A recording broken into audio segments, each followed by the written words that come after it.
Ladies and gentlemen, this is bigger than the Super Bowl. This is bigger than the World Series. This is bigger than the Rolling Stones. This is even bigger than the Sunday Sauce live NHL trade deadline special right here on the Eastern Observer. Ladies and gentlemen, we are bound for glory.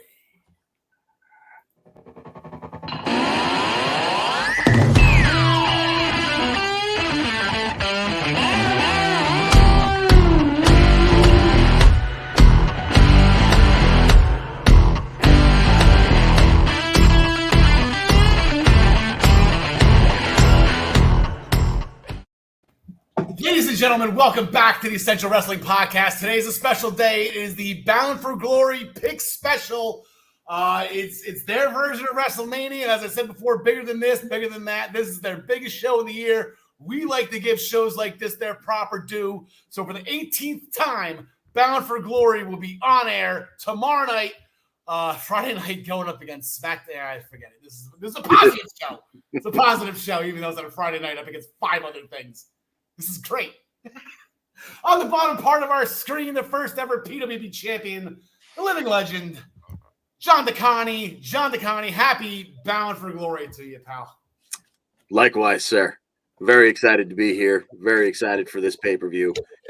It looks pretty darn good top to bottom. It does. And, actually, I'll just go, I'm not segueing into it, but usually, like, Bound for Glory, you have, like, an Ultimate X, you have, like, car crash here, and then gimmick match. This seems to be pretty straightforward with the exception of the gauntlet. So it's actually a little, I don't want to say refreshing, going back to a little bit of tradition. But even the first one was a bleep show. There was 2 6-man tags. There was a random gauntlet because Kevin Nash couldn't show up.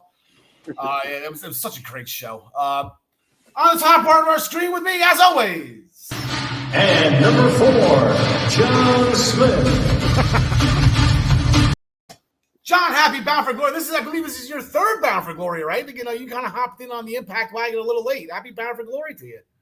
Yeah, but I mean, I've loved Impact, for the past 3 years now, and I think they put out a better product than what you usually see on Mondays and Fridays, and especially on Wednesdays, but not Tuesdays.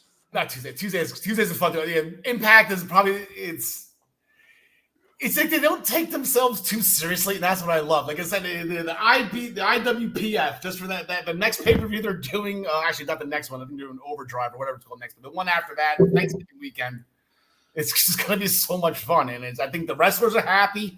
They work, twice a month? And it's, they work 20-hour shifts, though, when they do work. Yeah, they do. So we're excited. So here are the overall standings going into tomorrow night's Bound for Glory. Brian Roy, what was it? What did we say the other night? 35 points. Don't do math in public, right? 35 points over John DeConnie with another 20 points over Beavis. I'm right behind them. John Smith, Gary Mahaffey towards the bottom. Beavis actually leading the way in Impact with the 145. But this is the big point shows right here. There's going to be a lot on the line. Ooh, this is what we did last year. I'll get to the scoring in a second. This is how we did last year. John, we kind of the epitome of mediocre last year. A lot of 4 and 4s. I got Beavis, John DeConnie, 5 and 3. John Smith, as he is with WrestleMania, the epitome of average. Again, 500 at WrestleMania record, 500 here. And if you do the math on my record, which is kind of fun, I was 4 and 4 last year. That brings me up to 5 and 9 all time, which means I went 1 and 5 2 years ago at the Bound for Glory, and I'm like, what the hell was I? And then I saw the one match I got right. And it was Rohit Raju retaining the X Division Championship in his 6-way car crash. That was the one match I got right. So you know what? I'll take the other 5 losses. I'm fine with it. Here's the scoring going into Friday night. This is the big-time points. 25 points for the Impact Championship. 15 points for all other title matches. 5 points for the non-title matches. The countdown matches do count. We do have one of them. Like I said, this is coming out before Thursday's Impact TV. So we don't know if they're going to be adding anything else. We're going to do our best to play predictor here. Perfect pay-per-view is 25 points And goddamn, my entire life as a wrestling fan, once the internet started, I have spent my entire life avoiding spoilers. I don't want to know what happens. If I'm missing a show, I'm off the internet or whatever. John DeConnie knows a fun story with a buddy of ours. Ruined the 2010 Royal Rumble for me intentionally. And I kind of lost my bleep on that one. For the life of me, I could not find the spoilers for Impact Wrestling's TV tapings tonight on the internet. So I tried to find it just so we can try to get ahead of the game here and give you accurate stuff. But we're just going to do what we can and see where it lands. So the first thing that we're going to talk about today is the X Division Championship, a championship that was day one back in TNA. It's been at every single Bound for Glory, or it should have been. It probably was skipped a year or two. Like I know last year the title was vacated with Trey Miguel. He defeated El Phantasmo and Steve Macklin to win the vacated title. The reason why it was vacant was because then champion Josh Alexander cashed in option C to challenge for the World Championship. So they crowned the new champion last year. Champions have an 11-4 record, which is by far the best record of any champion in Bound for Glory in history. 11 title defenses. The only 4 times the challenger has won, right? See that down at the bottom, twice by Chris Sabin, Rob Van Dam in 2012, and I Spy a Jersey guy in Ace Austin in 2019. So the person that's going to try to do that this year doesn't even work for the company, but he is an Impact TNA as a legend. He was a day one guy. He was back when there was just on Wednesday nights on pay-per-views. We had to buy it for like 10 cents or whatever back in the old TNA asylum. Frankie Kazarian qualified, winning the Triple Threat Revolver at Victory Road. He's seeking his 6th Impact Knockouts Impact. I forgot to change it. Impact X Division Championship. I did change it. I forgot to change it on this thing. He's going for number 6. Funny story, he's a 5-time X Division champion. One of the times he was actually suicide. So that was fun. Not a very good record at Bound for Glory. He's 0-4, 0-2 in singles competition. He's 0-1 in championship matches. And that championship match, him and Christopher Daniels, known as Bad Influence before they were known as SCU. They walked in Bound for Glory in 2012. We haven't seen Frankie Kazarian Bound for Glory in a long time. They walked in 2012 as the tag team champions, lost in a triple threat tag team match. They lost the belts to Chavo Guerrero and Hernandez, and the other team was AJ Styles and Kurt Angle. Wow. And Hernandez and Chavo Guerrero somehow walked away with this.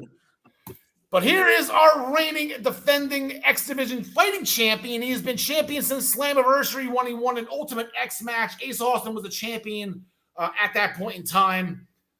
This is his first X Division championship reign. He is making his Bound for Glory debut.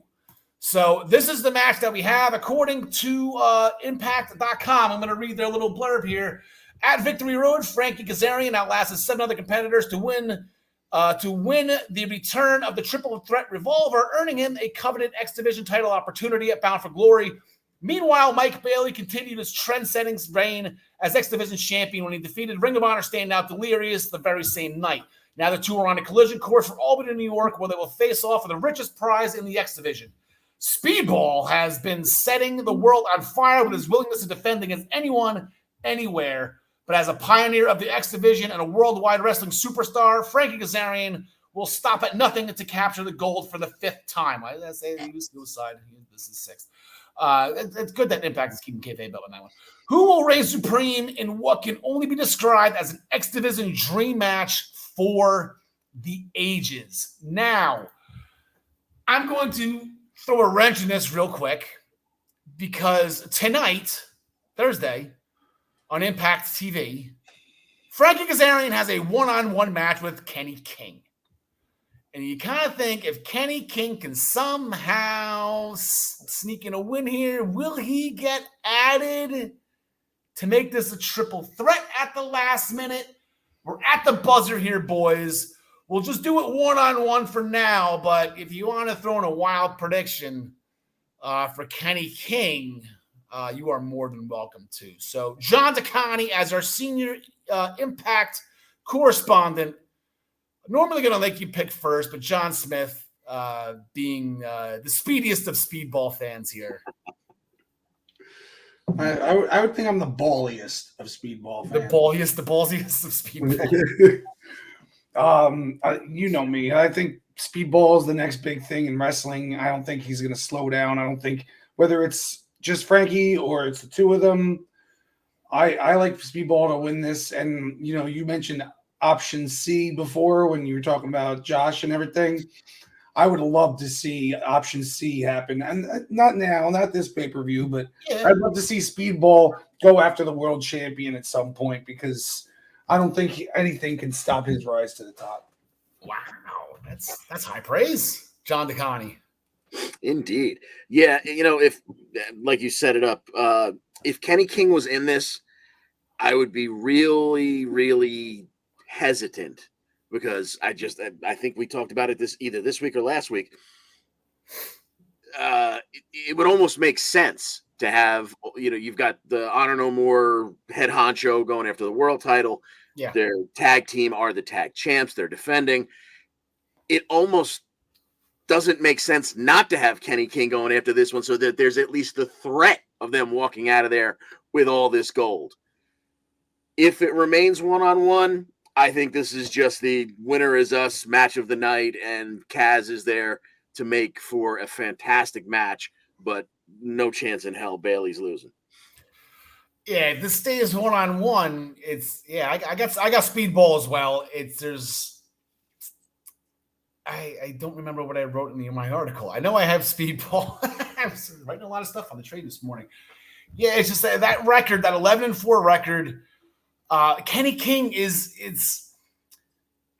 this could be not Bound for Glory. This could be Glory No More if this happens. Now, if you can throw the gauntlet in there, because you can use that trophy on any title. So maybe there's like a post, depending on the match order, there's that to take into consideration if Kenny King isn't in this match. But that will stay one-on-one, and I think I know I had Mike Bailey. I got a lot of. There was a guy that used to work here. He used to say that shows like this, there's almost guaranteed every title change. So I'm going the other way, but yeah, I got Speedball. Yeah, it's just too good. It's just too soon. Frankie, I don't know if Frankie's sticking around. Like this just he already stuck around. He fought Honor No More. Right. This is just it's funny. He hasn't been on Bound for Glory in 10 years, so yeah, screw it. Why not? We have a career-threatening match. Wow, would you look at them? Mickie James, her last rodeo. We'll just go over Bound because I'm sure they're going to go over everything in the article. But Mickie James putting her career on the line in her last rodeo. The next match she loses.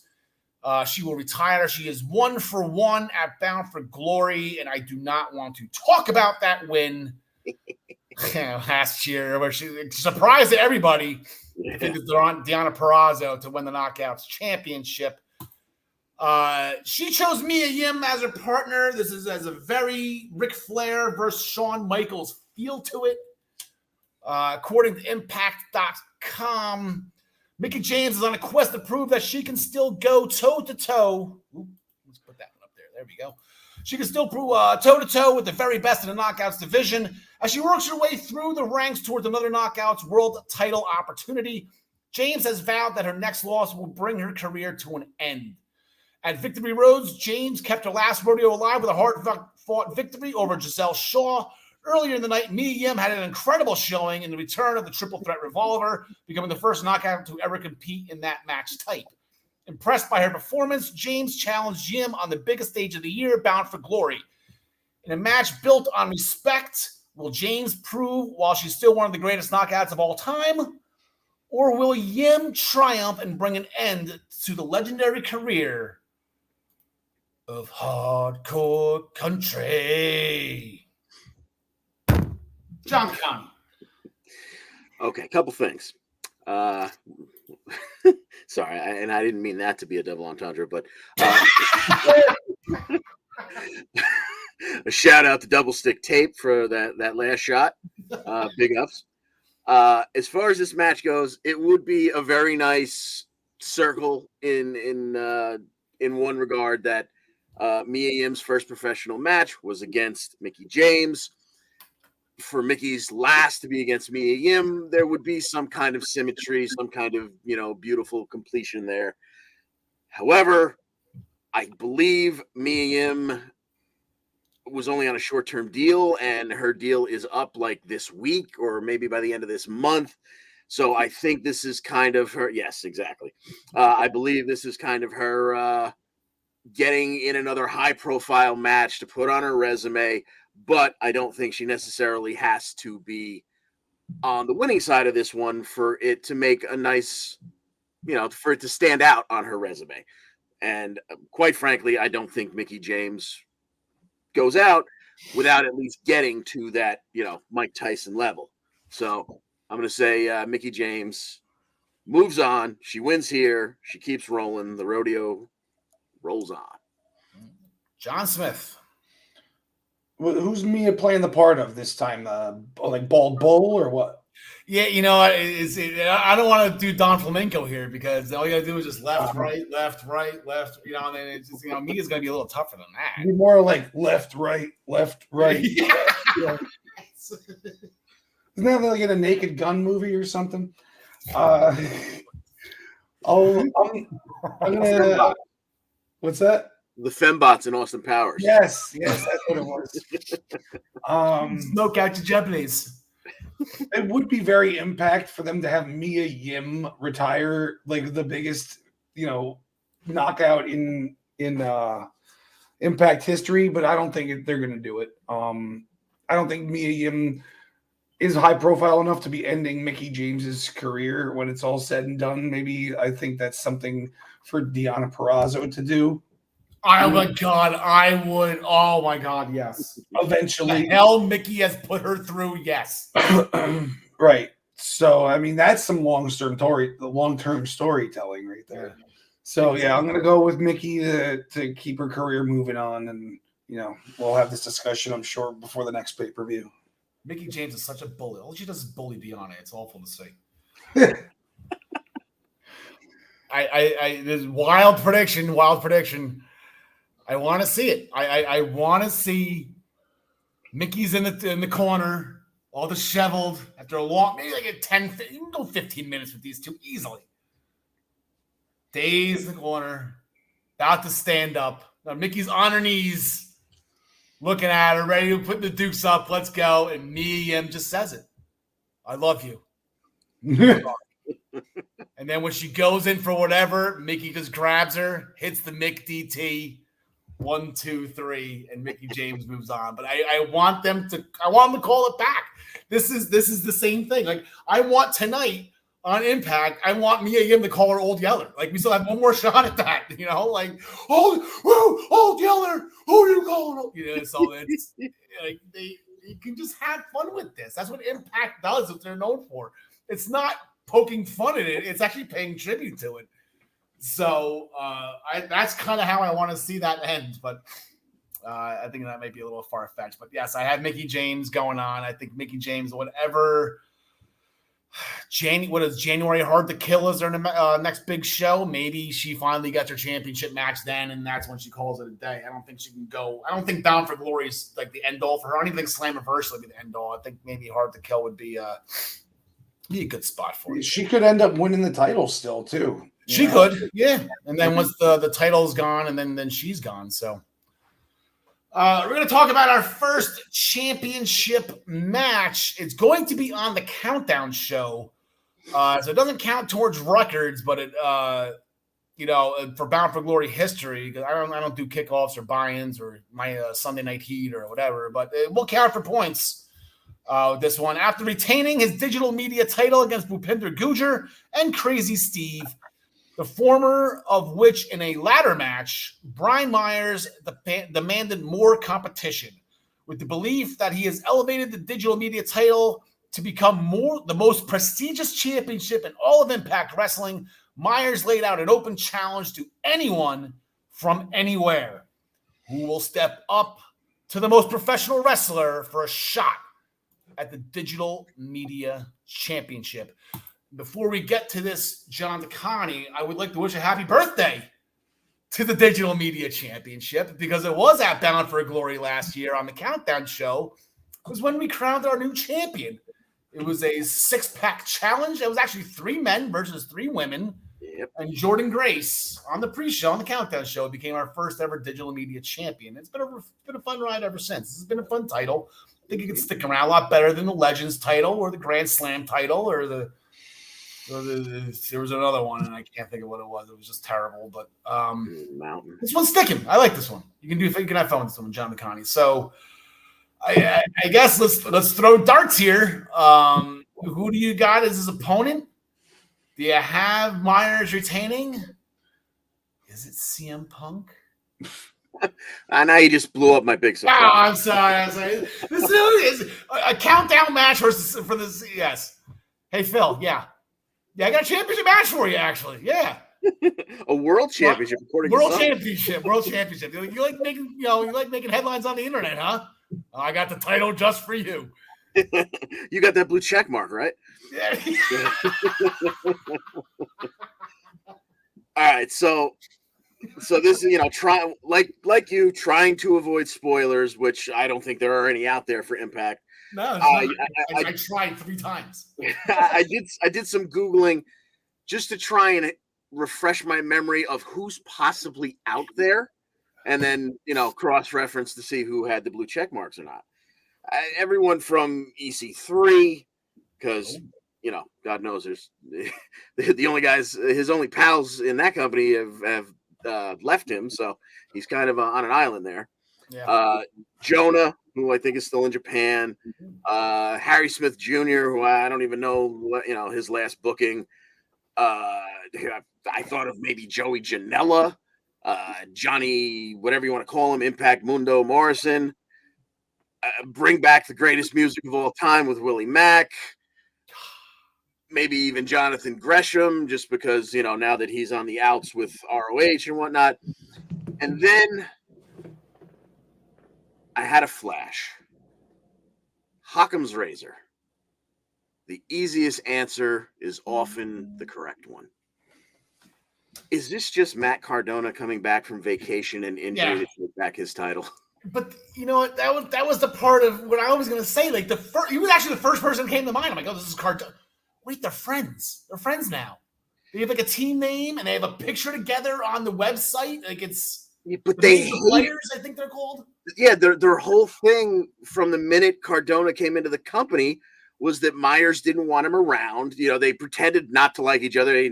They pretended not to be in business with each other and doing a podcast together. They pretended to hate each other. Yeah. Then just one day they were pals and they were the major players. And then Matt went away. So like, is this how you bring him back? Like, hey, I kind of gifted you that title, but it's my title and I want it back. Yeah. That's what I'm going to go with. I'm going to say Matt Cardona returns to take back what's his. John Smith. Well, he said anyone and everyone, so it could be more than one person. It could be like a whole slew of people coming after him. In which case, does that make the match void? Yeah, on the website, by the way. Let's cross that bridge when we get there. And I'm going with question marks anyway, whether there's 1 or 7 of them. Yeah. But my first thought is because it's Bound for Glory, it's Rhino. I mean, he's not a blue check mark, I don't think. Maybe he is. Who knows? But I would like to see it be Rhino. So that's who I'm hoping for. But either way, I got Myers losing. Yeah, exactly. Cardona was the first person that came to mind, and I don't think it's him. I think maybe Cardona comes out and helps. This is getting fishy. I don't know. Shark Boy, maybe? That'd be fun. They bring him back. He was back at Slammiversary, right? Shark Boy, and I think the Demon was back. Remember the Demon last year at Bound for Glory? I saw that name on the gauntlet list last year. I have no idea. I have honestly no idea. And the fact that this is on a countdown match, like you can only get so big, right? You know what I'm saying? Like it would love to, it's not James Storm. It's not James Storm in Countdown. I'm not at Bound for Glory. He's not Countdown. It's it could be Swinger. Like it could be anybody. I don't know. I have question marks. I have zero idea who it could possibly be. Impact is good with stuff like this. Like you never like Shark Boy winning at Slammiversary.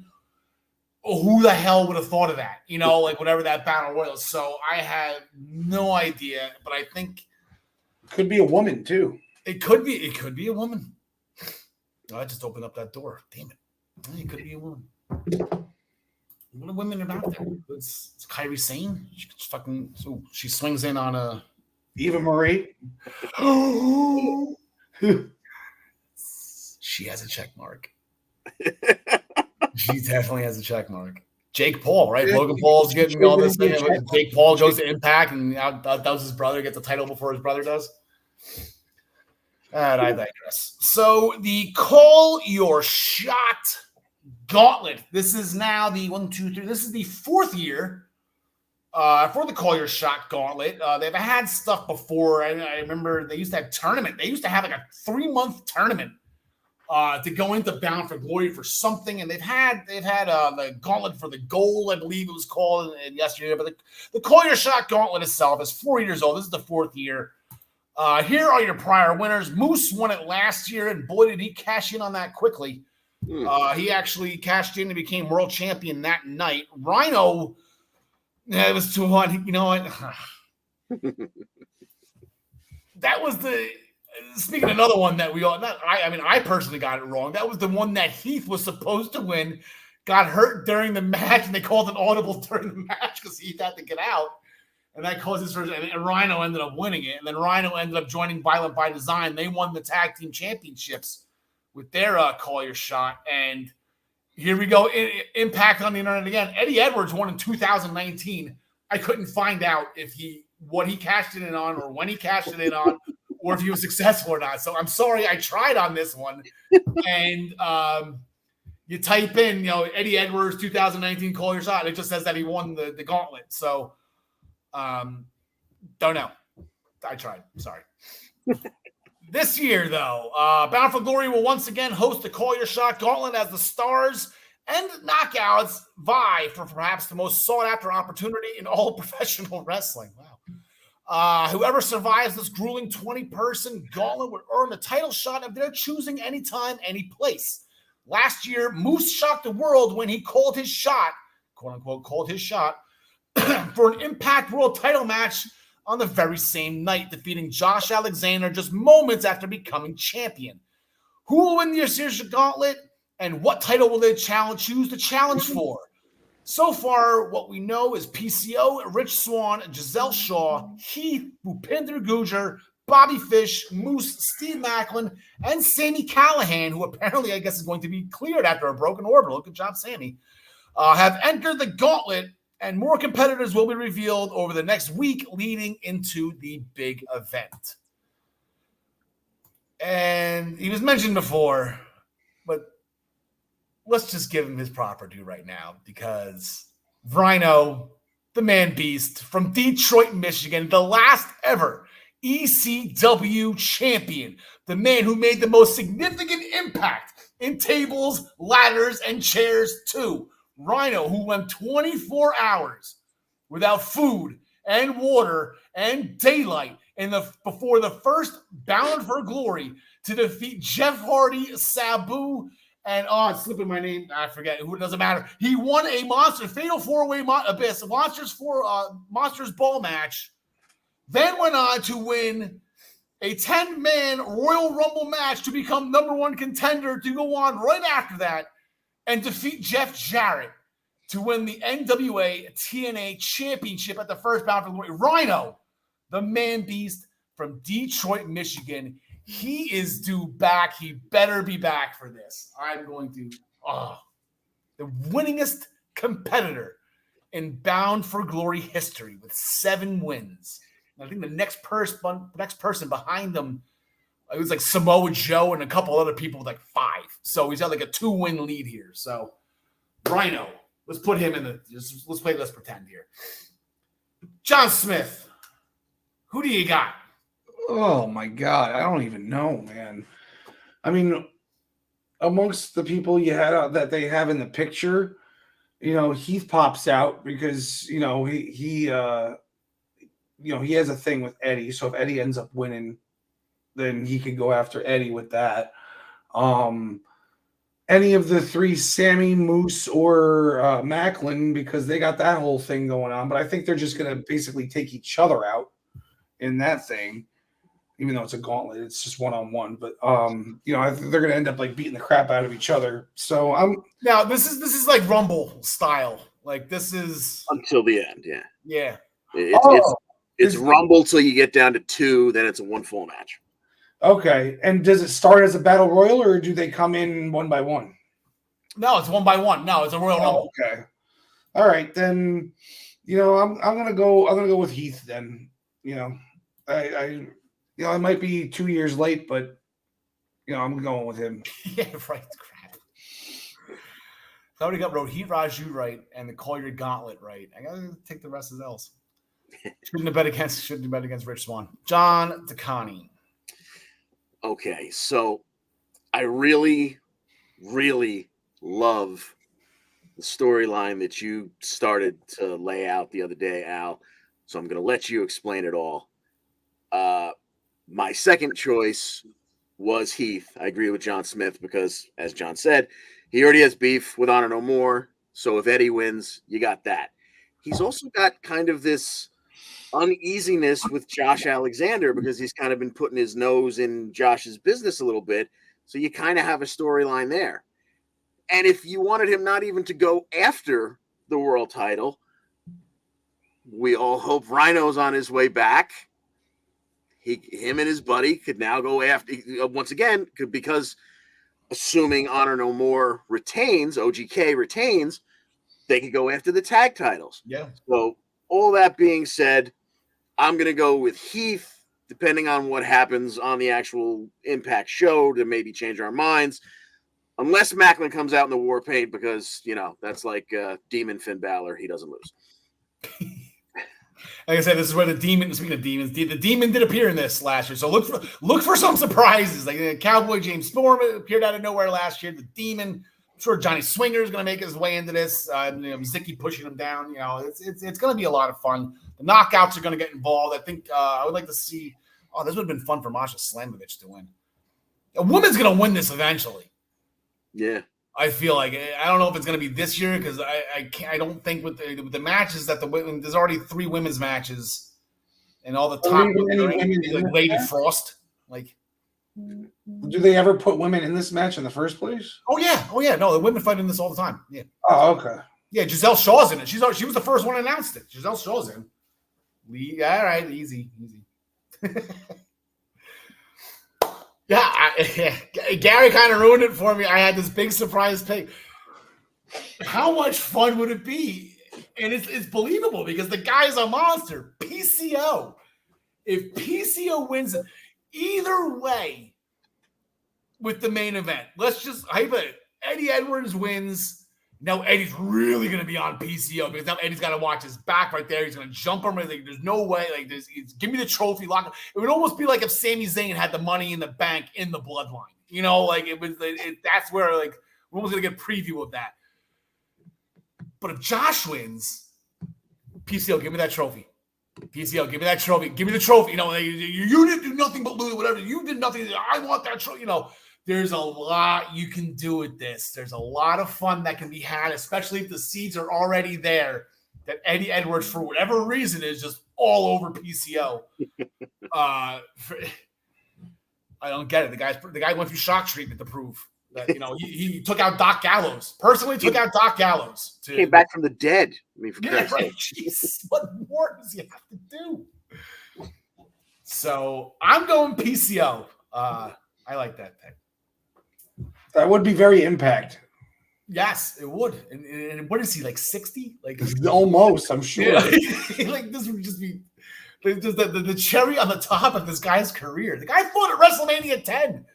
Where is he right now? Like this is ridiculous. PCO is just not literally. I would say literally not human, but like, oh my god. So this year, as they usually did it at Slammiversary, but the past couple of years they've been doing it at Bound for Glory.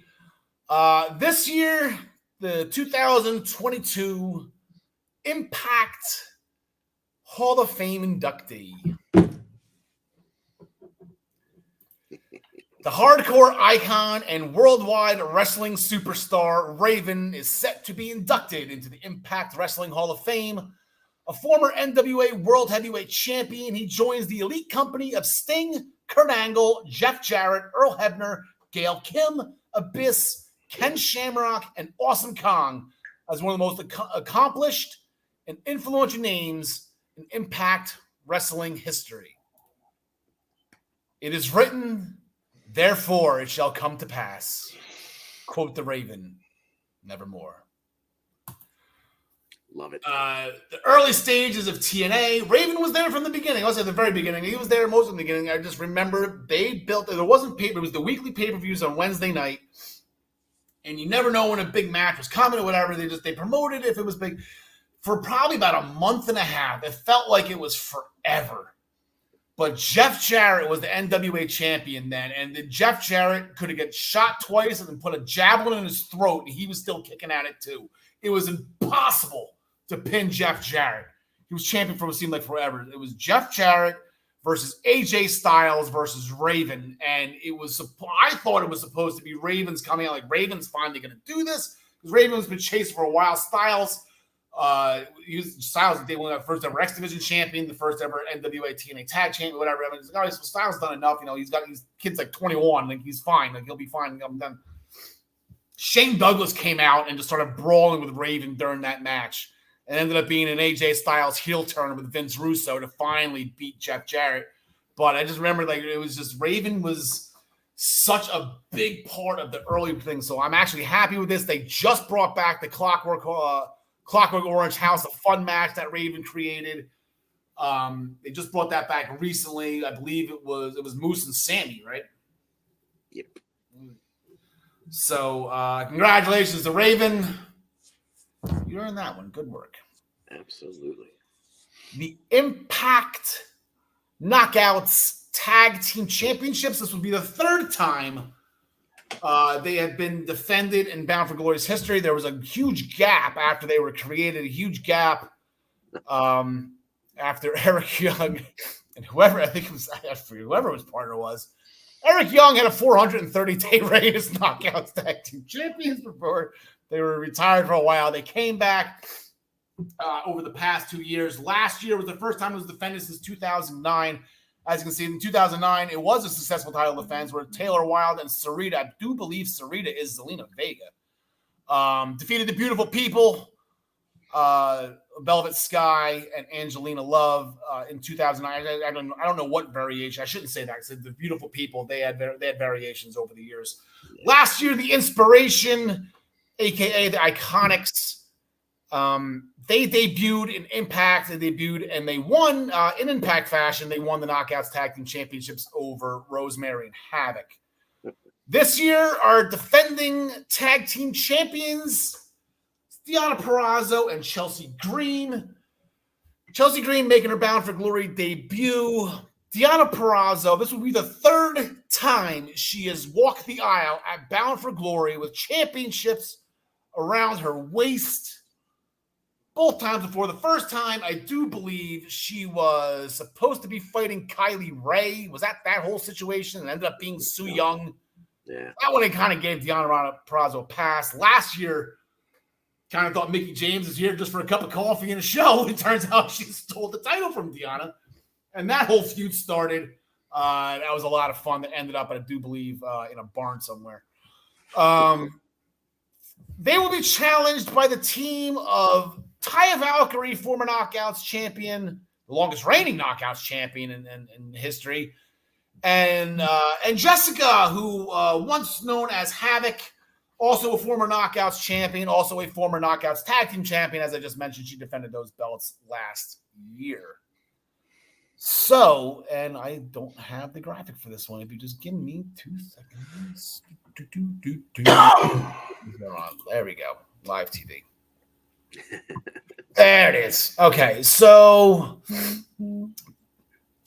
tensions in the Knockouts Tag Team division were raising at Victory Road when the trio of Taya Valkyrie, Rosemary, and Jessica now known as the Death Dolls. When did that happen? Really? Approached Impact official Gail Kim and told her that they were ready for their Knockouts World Tag Team Championship title rematch against Vexed. This time, stepping in for Rosemary will be the fun-loving but destructive force, Jessica, as she unites with Taya Valkyrie in an attempt to regain their titles from Deonna Purrazzo and Chelsea Green. Following a brawl between the two rival teams, Jessica proved to a doubtful Rosemary that she may hold the key to turning their luck around. Two teams will walk in, but only one team can leave Albany, New York, as Knockouts World Tag Team Champions. John Smith. Can Tiana finally get a win and a title defense at Bound for Glory? I think it seems pretty likely that's going to happen.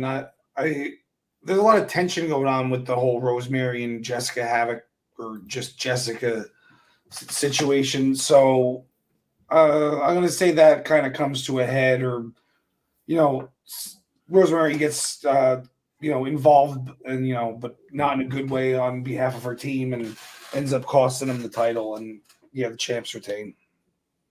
John LeConte. Yeah, so the whole story of this match has been about the challengers. It's all been about. In fact, Deonna and Chelsea have barely been on TV. I think they've had two defense. It seems ripe for a title change. You've got this thing going on with the challengers and Jessica with the new character and whatnot.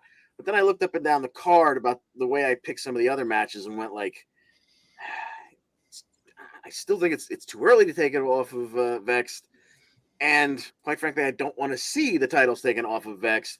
So I agree with what I believe John Smith was alluding to, that perhaps Rosemary will, I don't know if she screws it up or she turns on her team, but there's so much there between Rosemary and Havoc and even Taya going back far enough that it just makes sense that Vexed retains here and the other team implodes and spins off into some nastiness with Father James Mitchell around and whatnot. There it is.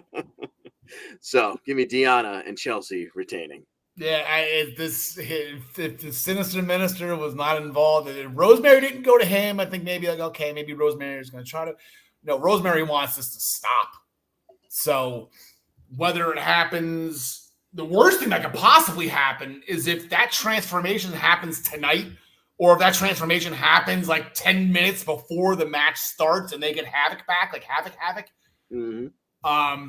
That's worst case scenario for Deonna. But I just think maybe something will happen during the match. I'm hoping it's during the match. Father James Mitchell slams his cane down and Havoc just gets knocked out or something. She just faints because she's under some type of spell or whatever now. Deonna doesn't have good luck with evil spirits, I guess, at Bound for Glory. Yeah. Yes, I'm putting Mickie James in that category. I wouldn't be shocked if Mickie James came down and interfered and cost Deonna the title just for bleeps and giggles because of the bully that Mickie James is. But I my head and my heart, everything's with Vexed. So I gotta hope the Sinister Minister just does something that doesn't disrupt that. So the Impact Tag Team Championships going for the women's. We're gonna go to the men's. Straight up 7-7, another 500. I guess we'll call this the John Smith title. 7 title defenses last year. The Good Brothers retained by defeating the Bullet Club, which I believe was Chris Bay and Hikuleo, and the team of Finjuice. The champions on a little bit of a streak here. They've won 3 of their last 4 championship matches. This year, the OGK representing Honor No More, Matt Taven, Mike Bennett.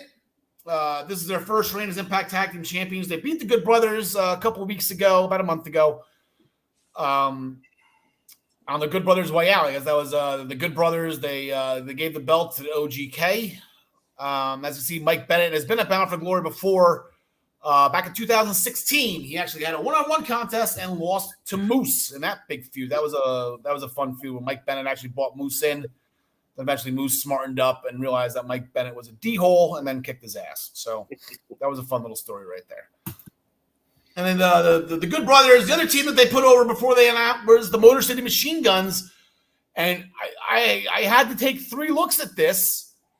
They've only been 2-time tag team champions. They're actually only seeking their 3rd tag team championship, which I think is, I know they were gone for a while, but that kind of just blows my mind. I guess I don't know. They are 1-1 as a tag team at Bound for Glory. And see their last match at Bound for Glory, they walked in as the tag team champions. They lost to the North in a 3-way. It was a fatal 4-way actually. That was also with the Good Brothers. I do believe it was Ace Austin and Madman Fulton was the 4th team in that match.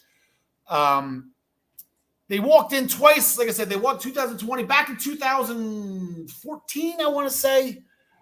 I'll double check that. 2014. They actually the tag team championship match. They walked the aisles as champions. I'm sorry, 2010 against the team called Generation Me. That's not who they were supposed to face that night, but that's who they wound up facing that night. Yeah, a couple of young guys, Max Buck and Jeremy Buck. A couple of young guys, a couple of young bucks. They fought back. Now they're just a couple of old Fellas. Yeah, old fellas that can't even run a target. So that brings us to this year's tag team championship match. The Motor City Machine Guns have their sights set on reclaiming their spot at the top of the tag team division. At Bound for Glory, they'll have an opportunity to do just that when they challenge Honor No More's Matt Taven and Mike Bennett for the Impact World Tag Team titles. A victory over one of professional wrestling's most accomplished tag teams, the Good Brothers, earned Chris Sabin and Alex Shelley a match against NJPW Strong Tag Team Champions Aussie Open. The Guns stood tall after their hard-fought contest, and as a result, punched their tickets to the biggest event of the year. Can the Motor City Machine Guns fight their way to a 3rd reign? See, even they agreed. 3 reigns. That's unbelievable. With their 3rd reign with the Impact Tag Team titles, or will Taven and Bennett continue Honor No More's reign of dominance over Impact Wrestling? John DeConnie. I was just thinking, like, wow, 2 seems low, but and even at that, even at 2, they came back. And again, if you're staying away from the rumor mill, they came back out of nowhere and won those titles in 2020. So you mean to tell me in all that time before that they were only 1-time tag champs? That's in 2010, they were champions against Generation Me, and then in 2020, they were in that Fatal 4. There was a 10-year gap in between their tag team title reigns. That is crazy. Okay, so yeah, as far as this match, OGK defending against the Machine Guns, I think this one's about as straight up as the X Division. I think this is just, we're here to put on a hell of a match, but it's way too early to. If Honor No More is going to mean anything, and if we're going to go into the main event hoping that Eddie has a chance in hell just to see, just so that we don't know it's a foregone conclusion, OGK has to retain here and should retain here. I'm going with OGK. John Smith, I don't think it's as easy as that. I think it is as easy as that, but this is Impact. Like, there's no reason why the Machine Guns can't walk away as that, and no one's going to bat an eye about it. Oh yeah, the Machine Guns are champs, awesome. Sure.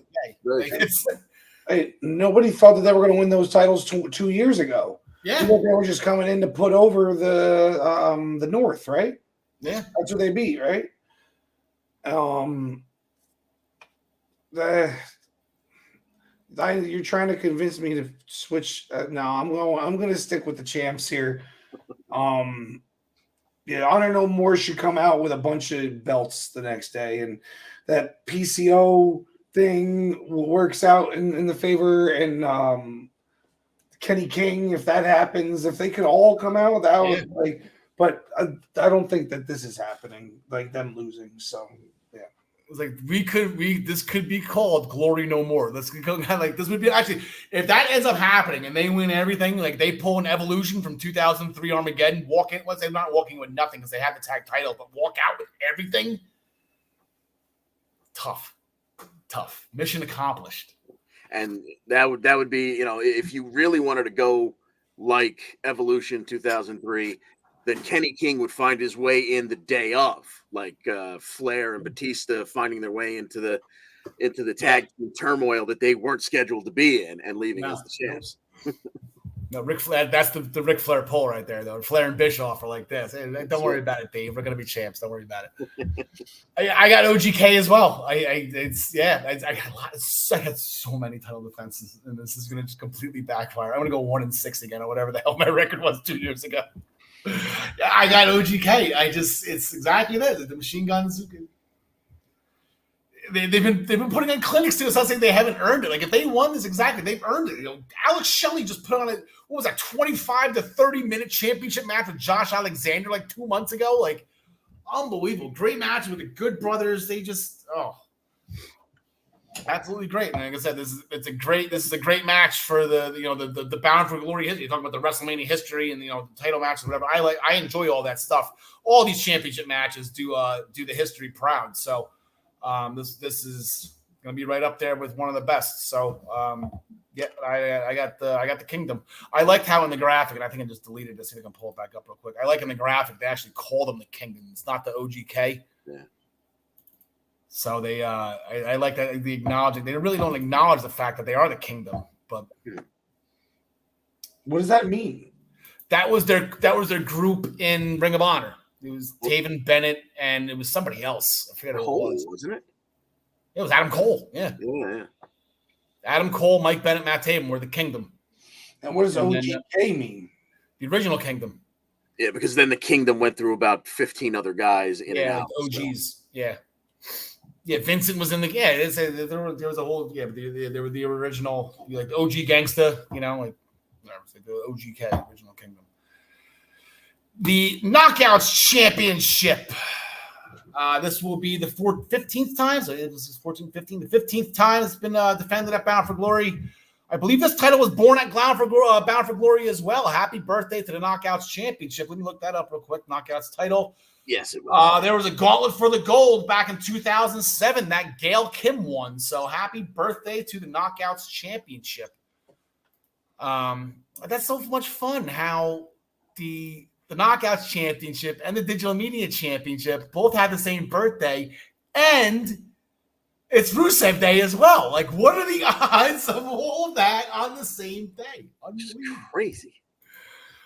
Last year, as we beat to the ground, that bully Mickey James, she upset Tiana Perazzo to win the Knockouts Championship. The last successful title defense. I want to go back and watch this match. We weren't covering it on the show. We weren't even alive at that point as far as the Central Wrestling Podcast.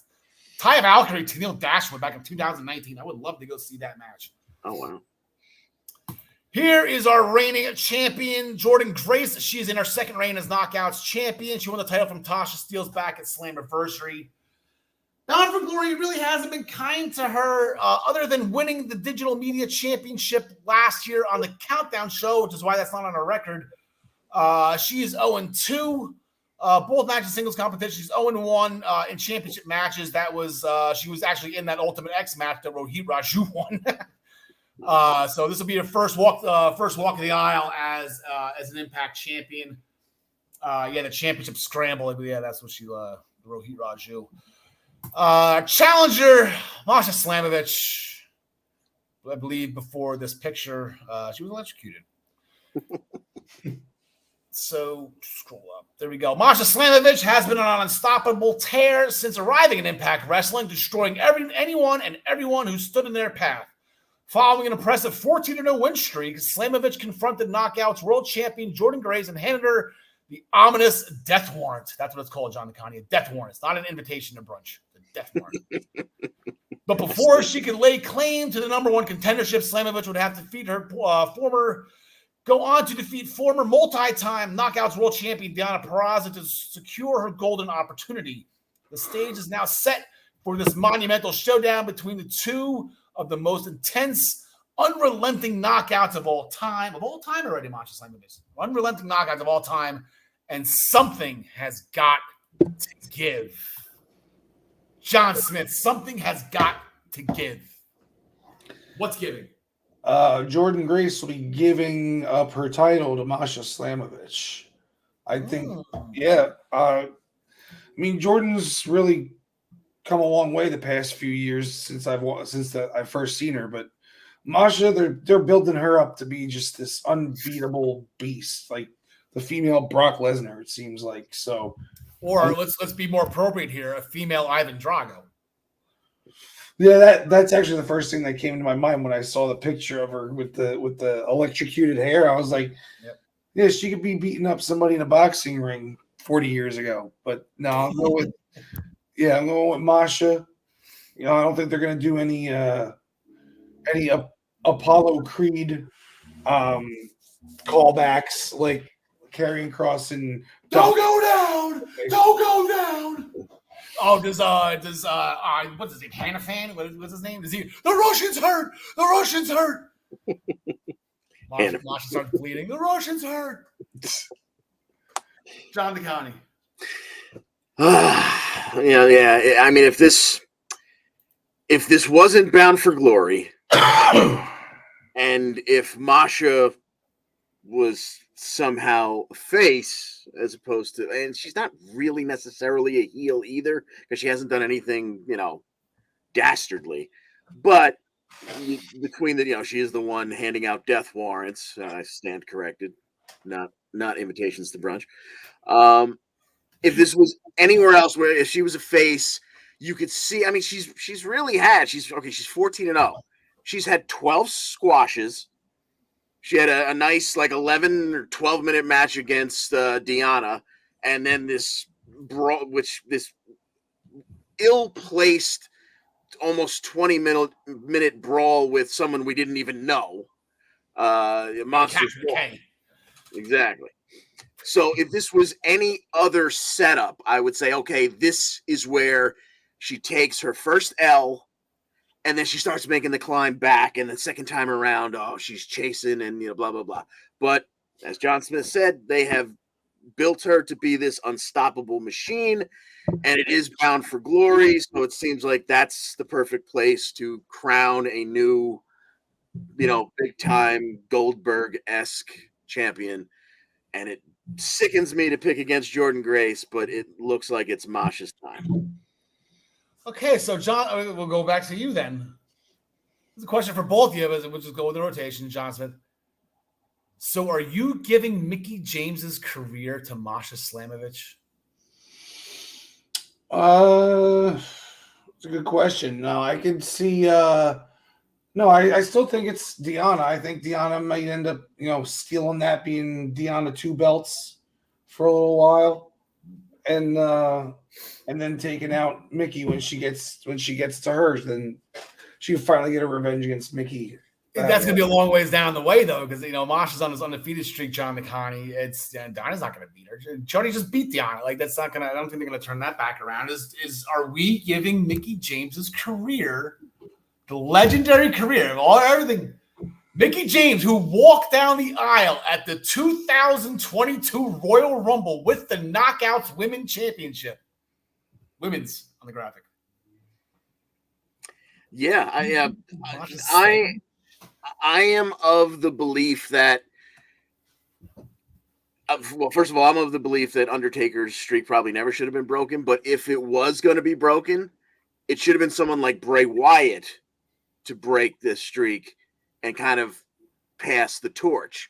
So if you want to, if Masha is in your big future plans, why not let her be the one to retire Mickie James and get that big rub? Because otherwise, yes, I'd love to see it be Tiana, and if the timing works out that way, somehow it would be wonderful. But if everything goes the way it seems to be going right now, and in January we're talking about the next Impact pay-per-view, and it's Masha versus Mickie James, yeah, I think that will be Mickey's last rodeo. I got Jordynne Grace. I got a title defense here. I got another title defense because you have Jordynne Grace as the Bentley. She just resigned. I don't know. She looks great. She looks like a champion. I don't think there's any reason to take the belt off her. It doesn't make sense. I know we're talking about Impact, but and it's not going to shock me if Masha wins this. She's undefeated, but that's just. it's the loss. I don't think is going to hurt Masha, especially if it's like a 15-minute banger and they're both strong as hell. They're both going to kick the crap out of each other. Like this could go down as one of the most memorable matches of the night. And if Masha loses, so what? Like she just gave a champ a run for the money, and then meanwhile Jordan Grace has another huge notch on her belt. That I think she's earned. I think she runs this for a while. I don't think Jordan loses. I think she takes Mickie James's career in January, Hard to Kill or whatever it is. I mean, that's Revolution. Is it Revolution? That's AEW. That's hard. Rebellion. There you go. Rebellion. Rebellion's in like March, isn't it? Okay, I don't remember. I get Hard to Kill and Rebellion backwards. But no, I got Jordan Grace. I hope you're right. I hope you're right, and I will gladly give up the points for it to play out that way because I think that's better. I just think Impact. Definitely, I know, right? That's what did I put in the article? Masha's dominance has been fun to watch, but Jordan is going to prove to be a better competitor and too much to handle. I wouldn't be shocked if Masha won this, though. I don't think that's going to happen. This is a great Bound for Glory Knockouts title fight. Looking forward to the match. Yeah, so I don't really have a definitive reason why. I just go with Jordan Grace. And now we're going to come to the main event. The Impact Championship. Right up there with the WWE title at WrestleMania. The challenger wins more times than not. The last successful title defense, Brian Cage defeated Sami Callihan in 2019. Last year, we had a little bit of a bleep show. Like I said, the huge main event, Canadian on Canadian violence. Josh Alexander cashed in option C. Defeated Impact World Champion Christian Cage to win the title, only for 5 minutes later to have the gauntlet for the Call Your Shot gauntlet winner Moose come out and beat Josh Alexander. So we had two champions last year. Josh Alexander, that's the one blemish on his resume. He's 3-1 at Bound for Glory. That's not 1-14. It should be 1-1. 1-1 at Bound for Glory because he had two matches and 2 wins with the North. 3-1 in championship matches, 1-1 as champion. Last year, Bound for Glory, like I said, defeated Christian Cage, won the Impact title, then lost to Moose. Then here's Eddie Edwards, seeking his third reign as Impact champion. Eddie does pretty good. You know what? It's tough because at Bound for Glory, if you look at a lot of the records, a lot of them, you're under 500 because there are so many multi-man matches. You only have one winner compared to 3 losers, or in some cases, 19 losers, like in the Call Your Shot gauntlet. Eddie Edwards is pretty good. 5-3 overall, 2-3 in singles matches. 3 of his wins, I think he was the Wolves. I think it was 3 matches with Davey Richards. 1-1 in championship matches, 0-1 as a challenger. Last time we saw him, he lost. Like I said, last year, he was in the Call Your Shot gauntlet. He wasn't even in a match. He was in the gauntlet last year. Him and his wife. They fought side by side. It was quite adorable, actually. Following his victory in the action-packed 6-way #1 contenders elimination match on Impact, Eddie Edwards has earned the right to challenge Josh Alexander for the Impact World Championship at Bound for Glory on October 7th. The Impact World Championship has become an obsession of Edwards after he felt he was refused the opportunity to challenge Kenny Omega to bring the belt home to Impact in 2021. This was the impetus for Edwards joining Honor No More. Now Edwards will have the opportunity in Albany, New York. I wonder where this pay-per-view takes place. Opportunity in Albany, New York to capture the richest prize in Impact Wrestling for the 3rd time in his career. Can Eddie Edwards back up everything he's been preaching as the leader of Honor No More, or will the walking weapons reign of excellence carry on? John DeConnie, as their senior Impact correspondent, who is the Impact champion at the end of this match? Okay, so when we were talking about the Call Your Shot, we talked about wouldn't it be fun if PCO won, and then there was that built-in storyline. Could PCO get involved here and accidentally cost Edwards the title? That would absolutely be something that would go along with the story that they have been telling. I would be heartbreaking. but I am going to go with the fact that you don't take your cornerstone franchise player, not just turn him heel, but turn him against the company if there's not a monster heel title run in store. And I don't care if he holds the title for, only till the next Impact Plus special. If making Eddie the leader of Honor No More was not heading for a title run, then I don't know why the hell it happened. And this is what better place than here to do it. Yep. I think we get a new champion. John Smith. Yeah, this is all about Eddie. I'm sorry to Josh Alexander, but this is about the third chapter of his career. First, it was like the tag team, then it was the underdog. Now he's the heel, D-hole. And then, the fourth chapter will be him going to WWE or being like the veteran who's now a face and, regrets his past, but not really like Edge, So this is that third chapter, and he's got to be the leader of this group while holding the belt, and I think it will be for a long time. Even if PCO does win that, call your shot. But Heath wins it, he's gonna beat Heath when Heath calls his shot eventually. I think that Edwards is gonna be a dominant heel champion at the head of this group for a lot of time. Yeah, it's where I thought I was gonna be on an island on this one. I'm going all hard here. I think Eddie Edwards is right. Eddie Edwards is 100%. He beat Kenny Omega in a tag team match. It was a 6-man match and a main event. He pinned Kenny Omega, and he didn't get a title shot for it.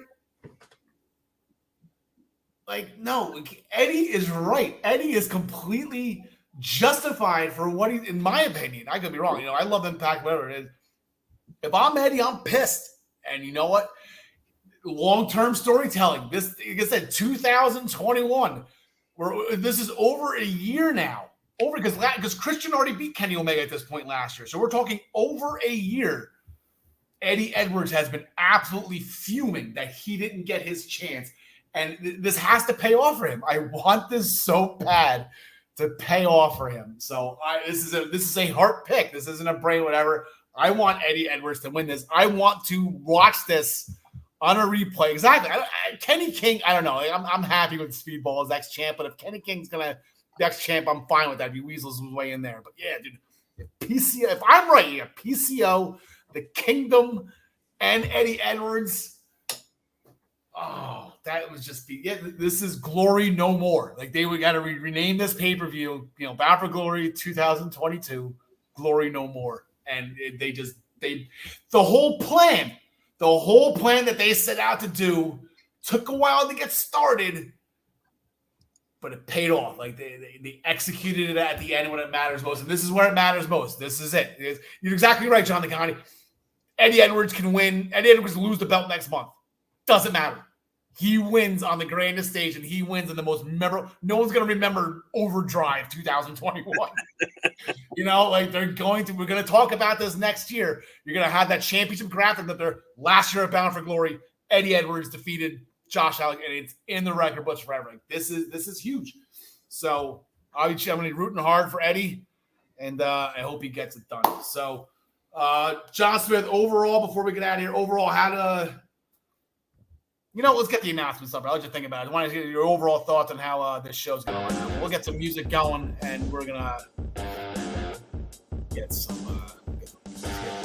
a huge congratulations, because for the 100th time, the Primetime Rundown is back in its usual day and time as Joey Tarzanka, Ian Schreier, and Mike Zava, whose picture, I don't know what Ian's picture is, return to Friday nights at 7 p.m. Eastern Time with everything you need to know about the world of sports. Make sure you tune in tomorrow night, 7 o'clock, episode of 100. And I'll be damned if Joey Tarzanka, Joseph Kennedy Tarzanka, man, he cleans up well. Look at that dapper smile. He's going to be on ESPN one day. He's going to be on ESPN. You heard it here first. Do you have an interest in becoming a sports reporter? Would you like to be asking coaches and players questions in person? Are you a college student looking to break into the sports media industry but looking to write about your favorite team? The Eastern Observer is looking for interested candidates to join the family for college credits. Look no further. Aspiring writers, social media specialists, content creators, etc. can inquire by emailing eosports3@gmail.com. We are looking forward to having you join the Eastern Observer family. Make sure you get the Black Cats NYC's album Free Cake. The Black Cats NYC, they are the official band of the Eastern Observer. Anywhere you get your music, Pandora, Spotify, SoundCloud, YouTube, anywhere you get your music, you can get the Black Cats NYC's album Free Cake. It's out now. Play loud. As always, the Essential Wrestling Podcast is sponsored by ProWrestlingPick'em.com, the internet leader in sports entertainment pick and pools. Join us in the Essential Wrestling Podcast public pool to play against us or create a private pool with you and your friends. ProWrestlingPick'em.com. Play against your friends. Play against the universe. And guys, she will like it too. Make sure you join us on Tuesday nights at 5 p.m. on all reviewing options. And while you're here watching and listening now, please make sure you like this episode and subscribe to the Eastern Observer so you can make sure you get all the updates on all of our shows and news articles. It's all about the algorithm. John Smith, anything before you go about Bound for Glory? I'm excited for tomorrow night. I'm very excited to watch this show. I'm gonna show up late to work tomorrow night so I can watch this whole thing on the big screen. Actually, I'm most looking forward, obviously, to Speedball Mike Bailey because he's the freaking man, and Frankie Kazarian can go, and so the two of them will put something awesome on. And I'm just hoping that there's a nice, that there's a big twist that we don't see coming at all. That's always fun at these big shows to have something like a holy crap! Like the Hardys coming back at that WrestleMania a few years ago. Nobody saw that coming. Or Moose cashing in, like who knew you could cash in a trophy? Exactly. It's. I didn't know that was Money in the Bank. That was pretty incredible last week. John the Connie. I'm looking forward to this because Impact, just they may make terrible decisions on where their time slots are, but they go out there and they put on a show that's going to entertain you in terms of wrestling, it's going to entertain you in terms of humor, and it's gonna be money well spent. So I'm looking forward to this show very much. Yeah, I'm excited for it. That's one of my favorite shows of the year now. That's why I love doing these specials for it. They've earned it. This is their big deal. And good luck to everybody out there. They're going to put on their show. They're going to put on the best performances they can. They're going to go all out for us. So good for that. I'm going to enjoy it. Alexa Bliss, we love you. Larry Steve, forever in our hearts. Via Brookside, Queen of Europe, coming 2023. John the Connie, take us home. Thanks for joining us. And as always, we wish you the best in all your future endeavors. Rhino. That was when Heath was supposed to win, right? Also the last ever TV champion.